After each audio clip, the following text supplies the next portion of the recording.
morning, Dee. This is Darcy, trying one more time to get into touch with you. Okay, what can I do for you? Same thing I called for the last couple times. Trying to figure out how to actually see my kid with you on my parenting plan. I haven't received any intake or response to emails, voicemails.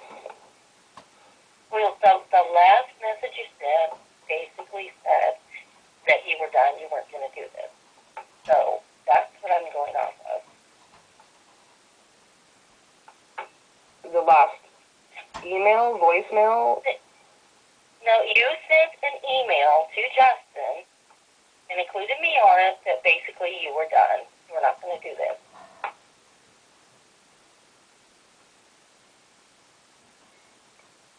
So my stand is the same, that it will need to be paid for, the rules will need to be followed, and we will start out as we start out in the office. Okay, and then I have a question. Through the PCAP, do you guys work with access and visitation grants? Who is PCAP? PCAP, PCAP. No, PCAP is specific. It's a research program working with chemically dependent pregnant and parenting mothers. It has nothing to do with visitation. Okay. So are you familiar with access and visitation grants? Nope.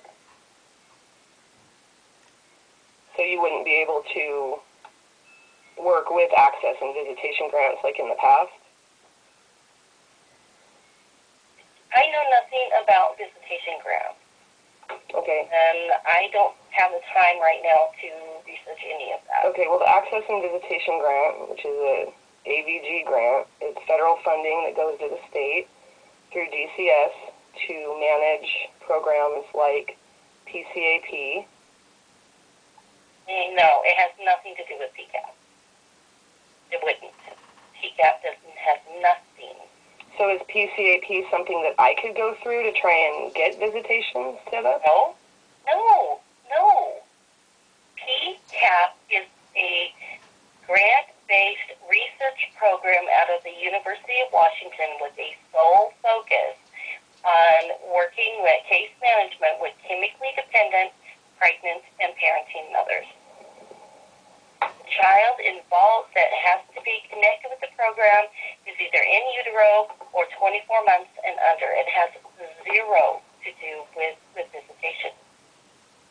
Okay, well, I'm just doing research.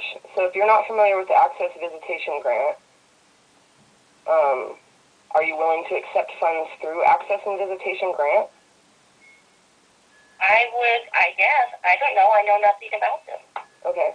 And then, so what do I need to do to actually, because where I'm at, Dee, and I'm not trying to call you again to upset you or argue with you, but what do I need to do to set up visitation? Because your name is on my parenting plan. You need to just comply with the rules and pay for the visitation. That's it.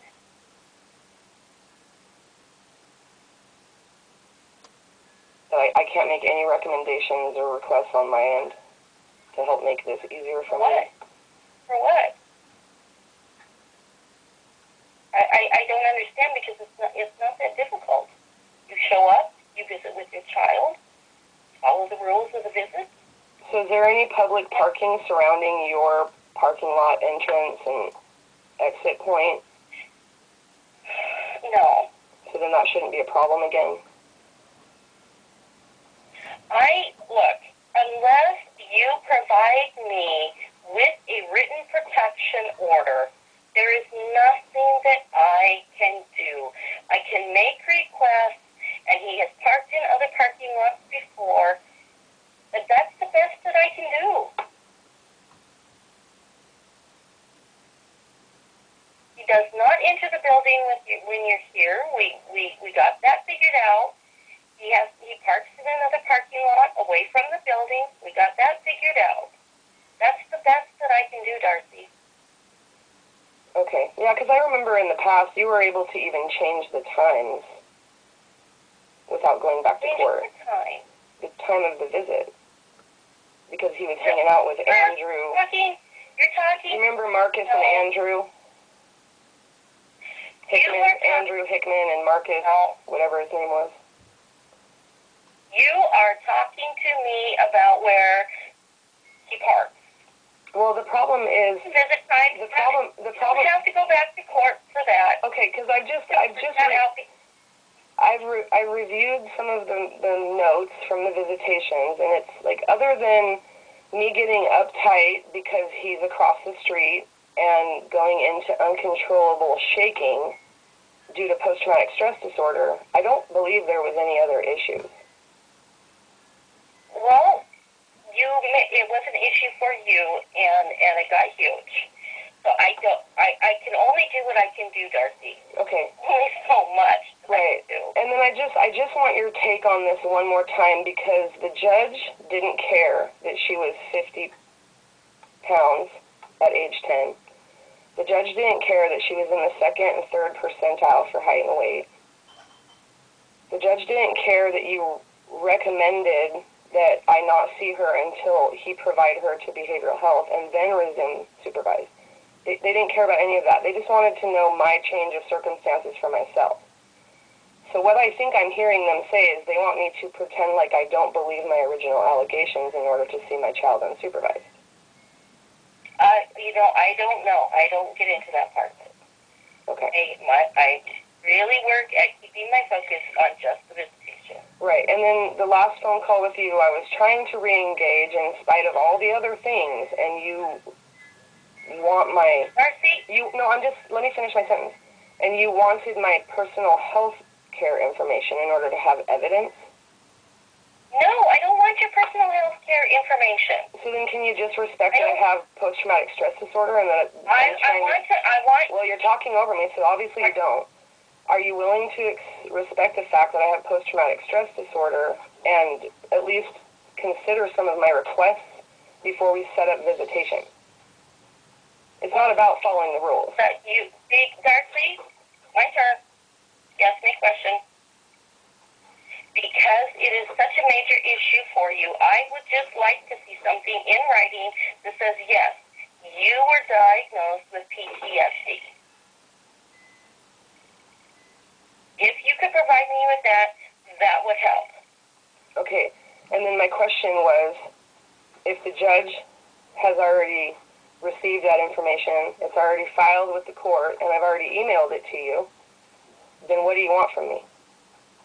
I don't have anything that from a provider that says, yes, I diagnosed Darcy with PTSD. Well, the judge is ruling off his hip then, because he's ruling from that diagnosis. Darcy, I can't control what the judge requires. I'm telling you what I would like. Okay. So I am just going to have to request that you take my word for it that I have post-traumatic stress disorder. And then I have some requests that he not be present within my line of sight at all. I'll tell you what, I am in the middle of a really big project, so if you send it to me in writing, I will consider it. I already have. Darcy, will you send me something in writing, specifically only focusing on the PTSD issue? Not everything else. I want something only about the PTSD issue. That's it. And that you request that a pickup, or drop off and pick up, he is not within your line of sight. I've already done all of that. I've already sent that to you 100 times. I want it one email. No. One single email. No, because it doesn't highlight any of the issues surrounding the request. I am not doing this. I'm telling you what I need from you. Okay, did I just hear you say that you are not doing this? Because that's all I need for you to say, I am not doing this. I did not. All I want is for you to get your name off of my parenting plan. My focus is on Maggie. My focus is not you, on you. The focus is not on Dad. My focus is on Maggie. Okay, well then, Then then here's my question for you. Darcy, The judge is not going to make him take her to behavioral health. He's not going to do it.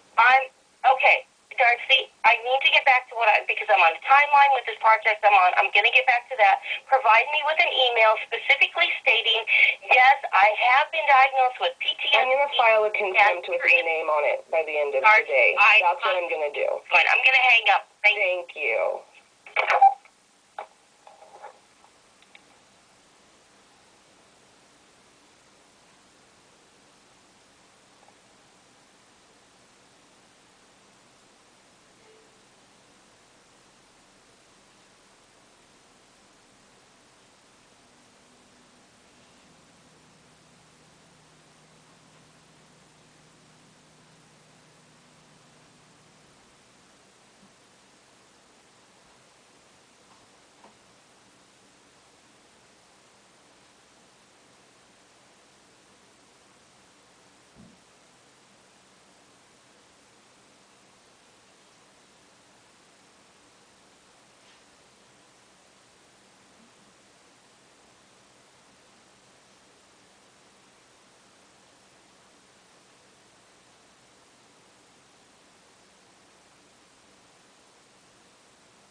Compost and all those slides.